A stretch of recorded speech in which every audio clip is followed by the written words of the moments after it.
हरियाणा विधानसभा के अध्यक्ष ज्ञानचंद गुप्ता ने कुरुक्षेत्र में कहा, 500 साल के बाद भगवान श्री राम मंदिर का हुआ निर्माण। हरियाणा विधानसभा के अध्यक्ष ज्ञानचंद गुप्ता आज कुरुक्षेत्र पैराकिट में पहुंचे। वहीं उन्होंने पैराकिट में पत्रकारों से बातचीत करते हुए कहा कि 500 साल के बाद भगवान श्री राम मंदिर का निर्माण हुआ है, इसलिए पूरे देश में खुशी का माहौल है। वहीं उन्होंने विपक्ष पार्टियों पर निशाना साधते हुए कहा कि भगवान उन्हें सद्बुद्धि दे और वह भी भगवान श्री राम के दर्शन करें। सौभाग्यशाली है कि 22 जनवरी को प्रभु रामलला के भव्य राम मंदिर के अंदर उनकी प्राण प्रतिष्ठा का कार्यक्रम वो हम अपनी आंखों से देख पाएंगे। लगभग 500 वर्षों की इंतजार के पश्चात भगवान श्री राम अपने भव्य मंदिर में विराजमान होंगे। ये हम सब के लिए बहुत ही हर्ष का विषय। राम मंदिर निर्माण के लिए लगभग 4 लाख लोगों ने अपना बलिदान दिया और यातनाएं सही, चाहे वो मुगलों का काल था, चाहे वो अंग्रेजों का काल था। लेकिन मैं बधाई देना चाहता हूँ हमारे देश के यशस्वी प्रधानमंत्री नरेंद्र मोदी जी, जिनके प्रयासों से और अदालत के निर्णय से ये संभव होने जा रहा है। आज तक हम दीपावली मनाते थे कि भगवान श्री राम 14 वर्ष के बाद वनवास काट करके वापस आए। अब तो जो भगवान श्री राम 500 वर्ष के अपने स्थान पर 500 वर्ष के पश्चात जो उनका मंदिर था वहां पर विराजमान होने जा रहे हैं। ये सभी सनातनियों के लिए, सभी देशवासियों के लिए बहुत ही हर्ष का विषय है। मैं समझता हूँ कि इस अवसर पर हम सबको, क्योंकि इससे बड़ा कोई दिन हो नहीं सकता और बड़ा कोई दिन हिंदुस्तान की हिस्ट्री में और कोई बड़ा दिन हो नहीं सकता, हम सबको भव्य तरीके से अपने घरों के अंदर लाइटिंग करके, दीपमाला करके ये दिन जो है 22 जनवरी को हमें इसके साथ उसको मनाना चाहिए। और कम से कम 5 दिए हर देशवासी अपने घर के अंदर जलाए, ऐसा मैं सभी प्रदेशवासियों से, देशवासियों से निवेदन करता हूँ। ये जो 22 तारीख को कार्यक्रम होने जा रहा है, उससे पहले हर गांव के अंदर, हर शहर के अंदर सैकड़ों कार्यक्रम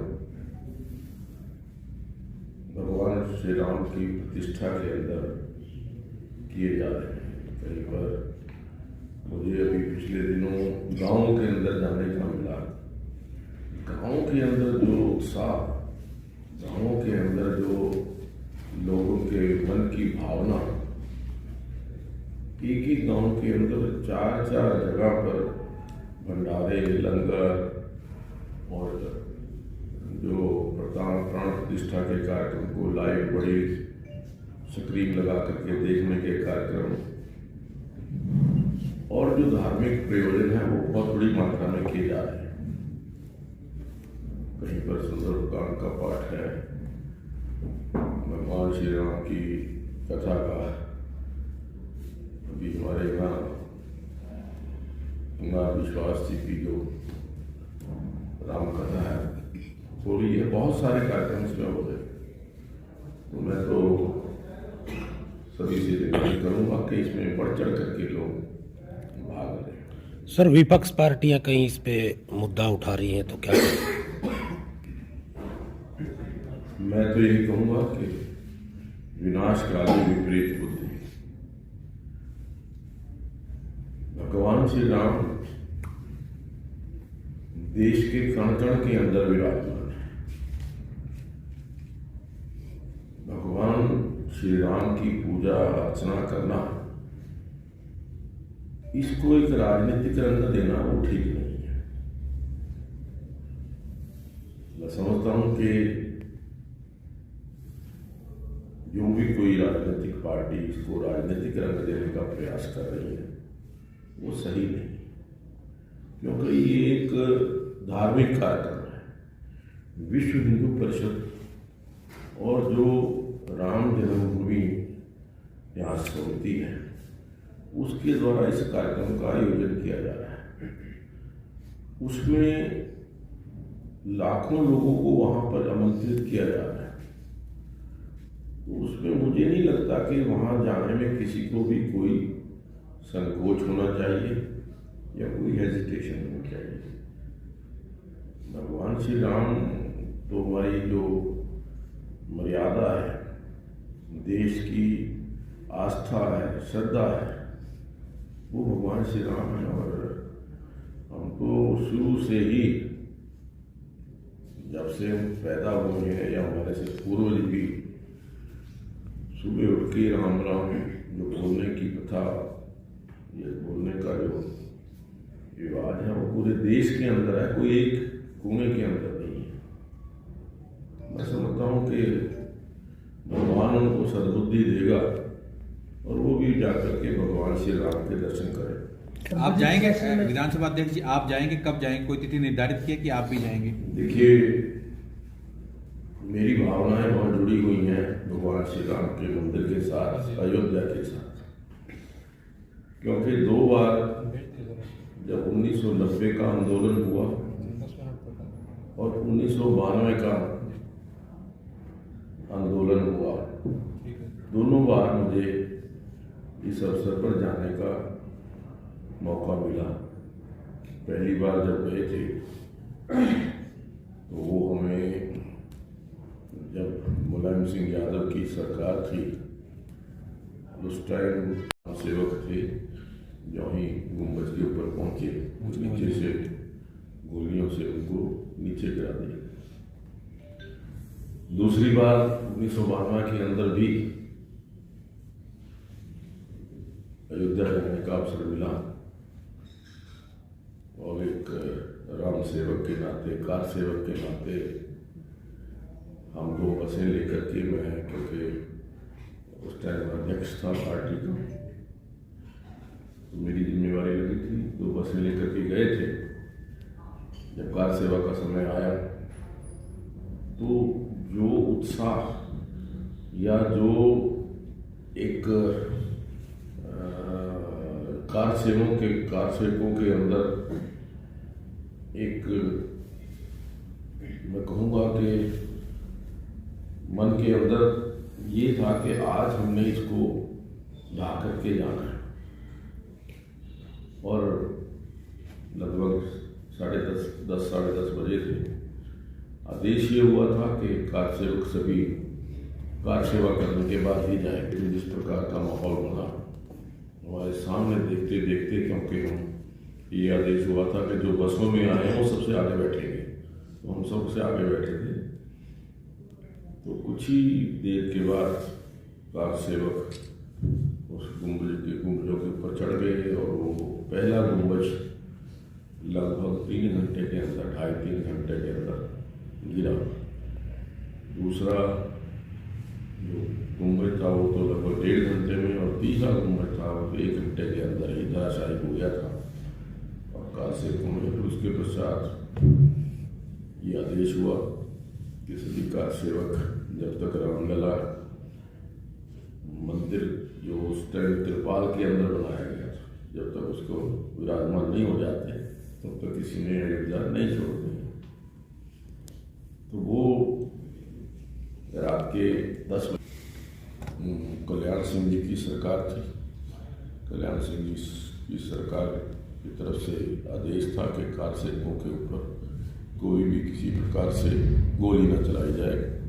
मिलिट्री भी आ गई, मिलिट्री के लोग भी राम भक्त थे, उनका भी सहयोग जो था मिला के उसके पश्चात त्रिपाल में रामलला को बिठाने के बाद हम वहाँ से रात को ही निकले और उसके पश्चात फैजाबाद जो एक लंगर लगा हुआ था वहाँ भोजन वगैरह करके रात को ही वहाँ से वापस लौटे।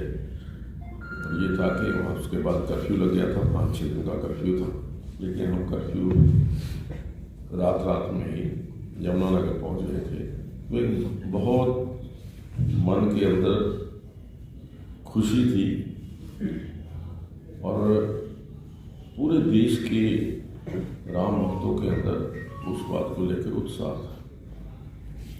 तो आज वो जो सपना था वो कहूँगा कि 30-32 वर्ष के पश्चात वो सपना साकार होने जा रहा है, तो इससे ज़्यादा बड़ी खुशी की बात हमारे लिए कोई और हो नहीं सकती। विधानसभा अध्यक्ष जी, आपने कोई 22 को हालांकि चलो वहाँ पे माहौल ज्यादा 22 को नहीं, 9 उसके बाद कोई तारीख हमने निर्धारित की। 9 फरवरी को हरियाणा प्रदेश को वहाँ निमंत्रण मिला है कि हरियाणा प्रदेश के जो राम सेवक है, राम भक्त हैं, वो 9 फरवरी को वहाँ जाकर के भगवान श्री रामलला के दर्शन वहाँ करें। विधानसभा से विधायक भी जा रहे हैं, अब विधानसभा अध्यक्ष है, कैसा प्लानिंग है? सभी मैं कहूँगा हम जो हमारे साथ क्योंकि पूरे हरियाणा ने जाना, उसमें विधायक भी जो भी होंगे सब लोग जाएंगे। लेकिन फिर भी अगर कोई और भी, हमने तो कहा है मेरे पास, क्योंकि जो मेरे साथी 1990 में 92 में गए थे उनके भी फोन आया कि एक बार फिर वही लोग जो गए थे उनमें से आधे तो नहीं रहे, लेकिन जो है वो साथ इकट्ठे जाएं। तो प्रयास रहेगा कि हम सब मिलकर के भगवान श्री रामलला के दर्शन करें। सर, हरियाणा रोडवेज की बसें चलाई जाएंगी अयोध्या के लिए? मेरा ख्याल बड़ी बसें तो चलेंगी ही, गाड़ियाँ भी जो है स्पेशल ट्रेन का इंतजाम किया जा रहा है और शायद हरियाणा से भी कोई एक ट्रेन जो है वो अयोध्या के लिए जाएगा। तो ड्राई डे फैसला किया सरकार ने? अच्छा निर्णय है, क्योंकि भगवान श्री राम का जन्म दिवस है, बड़ा पवित्र दिन है। तो उस दिन हम सब भगवान श्री राम की भक्ति की ओर ध्यान दें। जो भी कोई हमारे अंदर कोई किसी प्रकार की जो नशा है, क्योंकि हरियाणा सरकार ने घोषित किया कि प्रदेश को नशा मुक्त हरियाणा बनाना है। आदरणीय मुख्यमंत्री जी ने पूरे प्रदेश के अंदर बहुत सारी नए पग उठाए हैं। तो उस दृष्टि से नशा मुक्त उसके जो है नशा ना हो, शराब ना बिके, तो बहुत एक अच्छा निर्णय केवल हरियाणा प्रदेश नहीं, बहुत सारे अन्य प्रदेशों ने भी इस प्रकार का निर्णय किया। मनोरंजन से बैठे हुए देखिए, ये अभी तक जब तक कोई चीज़ मूर्त रूप धारण नहीं कर लेती तब तक किसी बात के बारे में कोई कहना, क्योंकि अभी कोई ऐसी जानकारी कम से कम जो पुष्ट जानकारी है वो हमारे पास नहीं। आम आदमी पार्टी तो डूबता जहाज हो गया। आदमी पार्टी पहले भी आपने पिछले चुनाव में भी देखा है कि लगभग 90 की 90 विधानसभा पे उनकी जमानत जब्त हुई थी या 1% आधा % वोट आए थे। तो पहले भी कुछ नहीं था और अब भी कुछ नहीं। रणदीप, मैंने पहले कहा ना आपसे कि विनाश काले जब विपरीत बुद्धि, तभी ये इस प्रकार के विचार मन के अंदर आते हैं जब बुद्धि है